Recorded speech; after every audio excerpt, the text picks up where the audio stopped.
ஓம் சாந்தி. இன்றைய முரளி 2/1/2025 பாப்தாதா மதுபன்.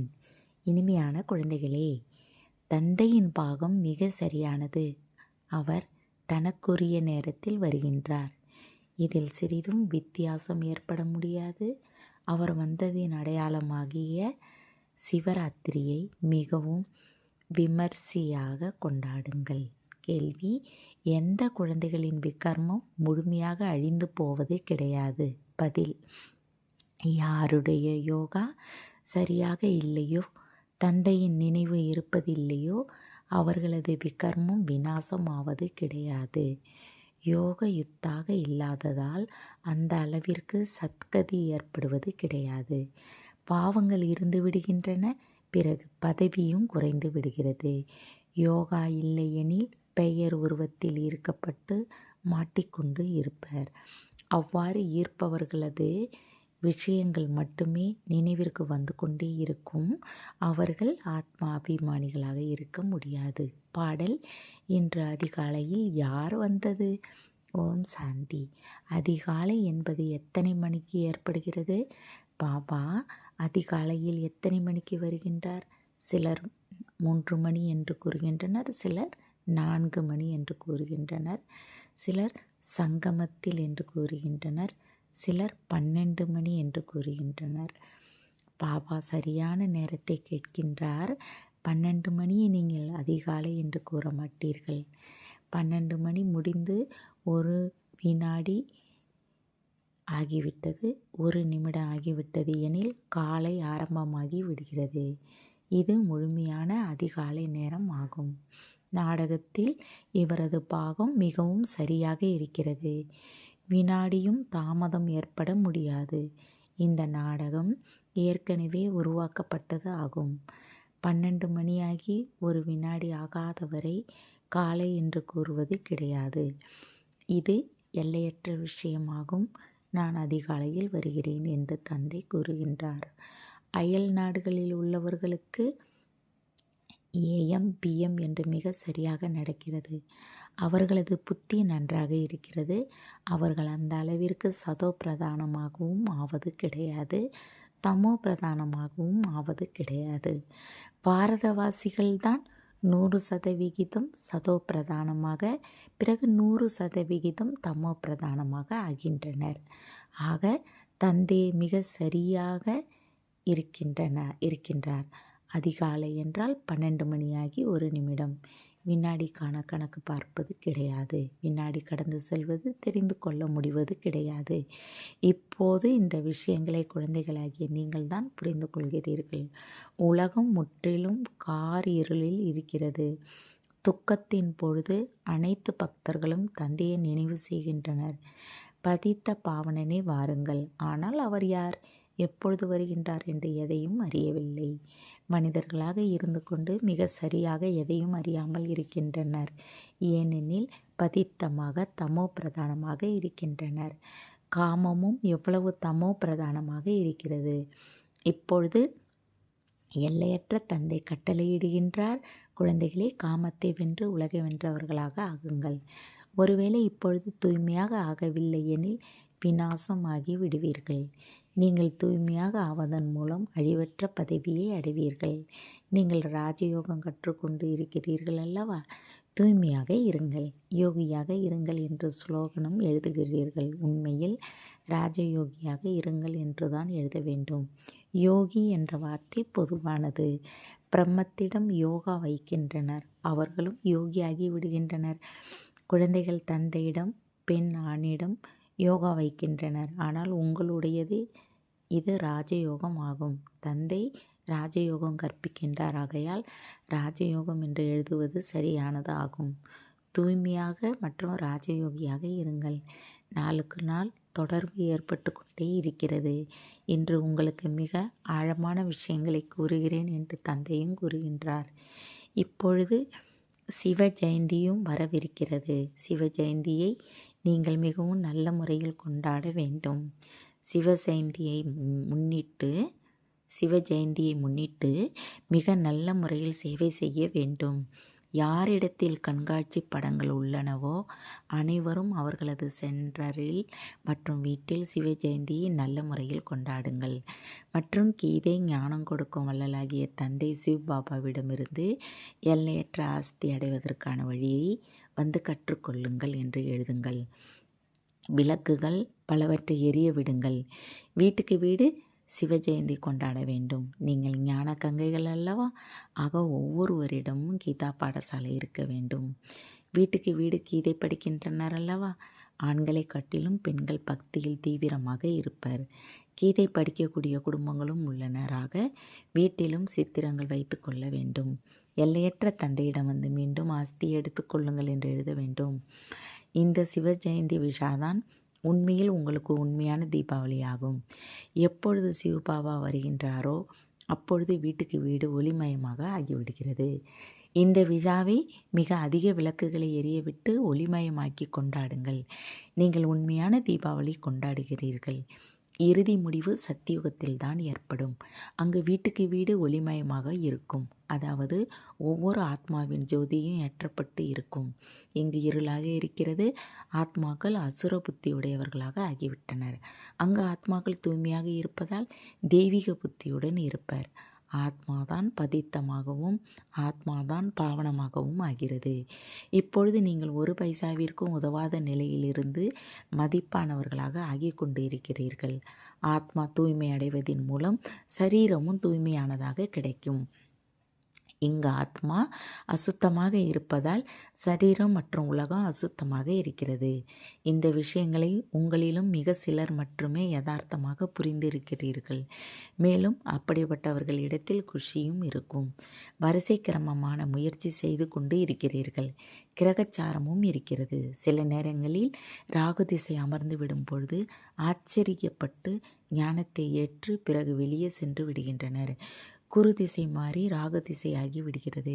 காம விகாரத்தில் சென்று விட்டால் ராகு திசை அமர்ந்து விடும். குத்து சண்டை இருக்கிறதல்லவா?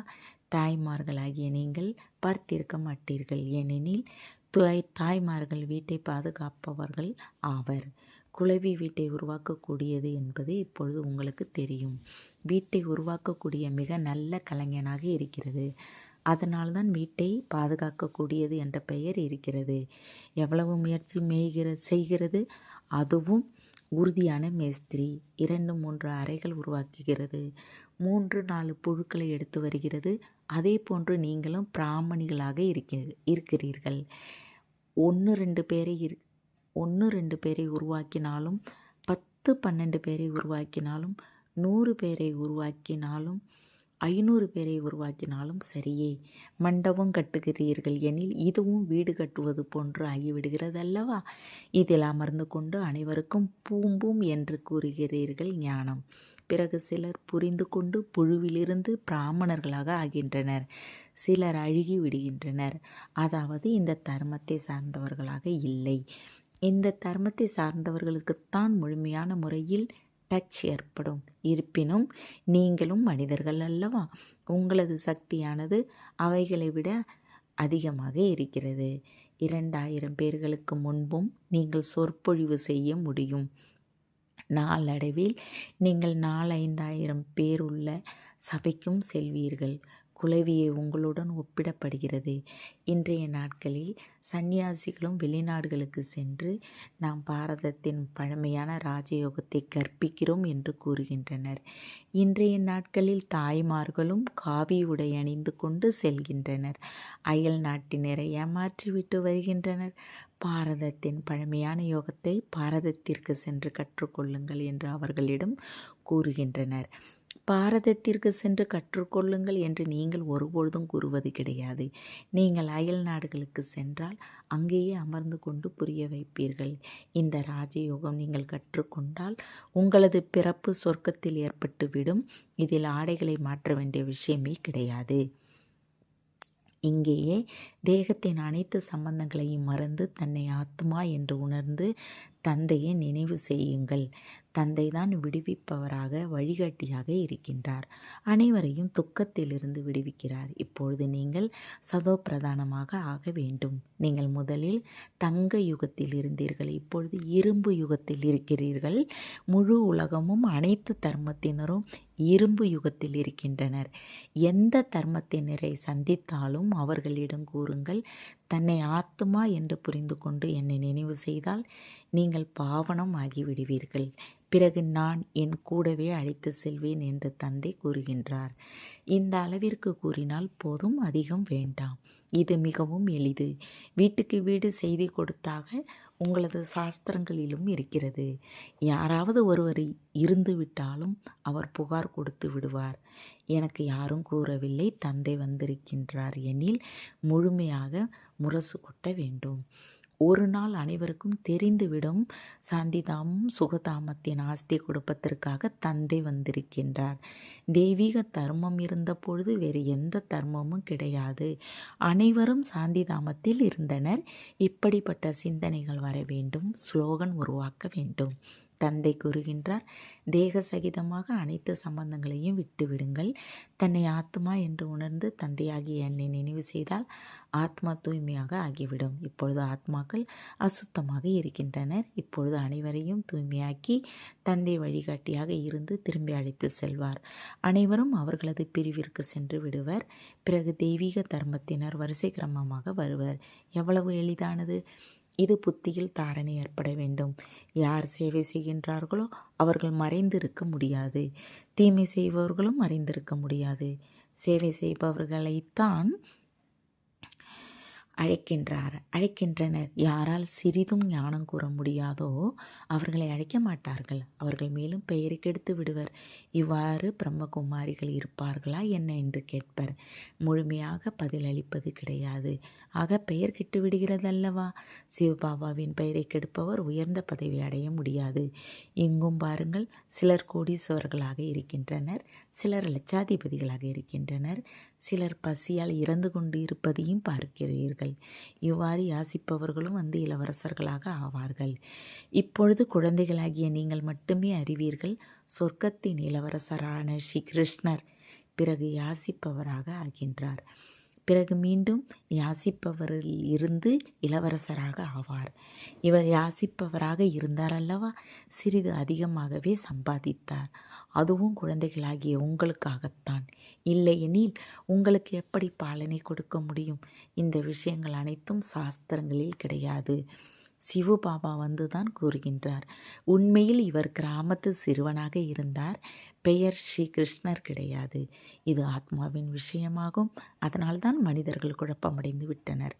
ஆக சிவ ஜெயந்தி அன்று ஒவ்வொருவரும் வீட்டுக்கு வீடு சித்திரங்களின் மூலம் சேவை செய்ய வேண்டும் என்று பாபா புரிய வைக்கின்றார். எல்லையற்ற தந்தையிடமிருந்து 21 பிறவிகளுக்கான சொர்க்க ராஜ்யம் வினாடியில் அடைவது எப்படி வந்து புரிந்து கொள்ளுங்கள் என்று எழுதிவிடுங்கள். எவ்வாறு தீபாவளி நேரங்களில் மனிதர்கள் கடைகளை திறந்து அமர்ந்து இருப்பர், நீங்களும் அழிவற்ற ஞான ரத்தினங்களின் கடையை திறந்து அமர வேண்டும். உங்களது கடை மீண்டும் அலங்கரிக்கப்பட்ட கடையாக இருக்க வேண்டும். மனிதர்கள் தீபாவளியன்று திறக்கின்றனர், நீங்கள் சிவ ஜெயந்தி என்று திறங்கள். சிவ பாபா தான் அனைவரின் தீபத்தையும் ஏற்றுகின்றார். உங்களை உலகத்திற்கு எஜமானர்களாக ஆக்குகின்றார். அவர்கள் லட்சுமியிடம் அழியும் செல்வத்தை கேட்கின்றனர். ஆனால் இங்கு உங்களுக்கு ஜெகதம்பாவிடமிருந்து உலக ராஜ்யம் கிடைக்கிறது. இந்த ரகசியத்தை தந்தை புரிய வைக்கின்றார். பாபா எடுத்த எந்த சாஸ்திரங்களையும் எடுத்துக்கொள்வது கிடையாது. நான் ஞானம் நிறைந்தவன் அல்லவா என்று தந்தை கூறுகின்றார். ஆம், இந்த குழந்தை மிகவும் நன்றாக சேவை செய்கின்றார், அதனால்தான் நினைவு வருகின்றது என்பதை அறிவார். மற்றபடி ஒவ்வொருவருக்குள்ளும் இருப்பதை அறிவேன் என்பது கிடையாது. சில நேரங்களில் இவர் பதித்தமானவர் என்பது தெரிந்து விடுகிறது. வெட்கம் ஏற்படுகிறது. அவர்களது முகம் உற்சாகமற்றவதாக ஆகிவிடுகிறது. ஆக பாபாவும் இவரிடம் கேளுங்கள் என்று கூறி அனுப்பி வைக்கின்றார். இதுவும் நாடகத்தில் பதிவாகி இருக்கிறது. சிலருக்காக கூறுகின்றார், அதற்காக அனைவருக்கும் கூறுவார் என்பது கிடையாது. இவ்வாறு பலர் முகத்தை கருப்பாக்கி கொள்கின்றனர். யார் வெளியே செய்வார்களோ அவர்கள் தங்களையே நஷ்டப்படுத்தி கொள்வர். உண்மை கூறுவதனால் சிறிது நன்மை ஏற்படும். கூறாவிட்டால் மேலும் நஷ்டப்படுத்தி கொள்வர். பாபா நம்மை தூய்மையாக்க வந்திருக்கின்றார். ஆனால் நான் என்னை கருப்பான முகமாக்கிக் கொள்கிறேன் என்பதை புரிந்து கொள்ள வேண்டும். இந்த உலகமே முட்கள் நிறைந்ததாகும். மனித முட்களாகும். சத்தியுகம் அல்லாவின் பூந்தோட்டம் என்று கூறப்படுகிறது. மேலும் இது காடாகும். அதனால்தான் தந்தை கூறுகின்றார், எப்பொழுதெல்லாம் தர்ம நிந்தனை ஏற்படுகிறதோ அப்பொழுது நான் வருகின்றேன். முதல் நம்பர் ஸ்ரீ கிருஷ்ணர் கடைசியில் என்ன ஆகிவிடுகிறார் என்பதை பாருங்கள். இப்பொழுது அனைவரும் தமோ பிரதானமாக இருக்கின்றனர். தங்களுக்குள் சண்டையிட்டு கொண்டே இருக்கின்றனர். இவை அனைத்தும் நாடகத்தில் இருக்கிறது.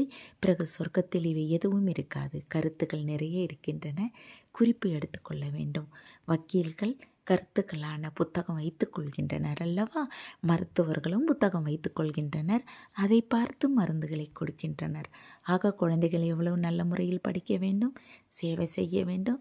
பாபா நம்பர் 1 மந்திரம் கொடுத்திருக்கின்றார். மன்மனா பவ. தந்தை மற்றும் ஆஸ்தியை நினைவு செய்தால் சொர்க்கத்திற்கு எஜமானர்களாக ஆகி விடுவீர்கள்.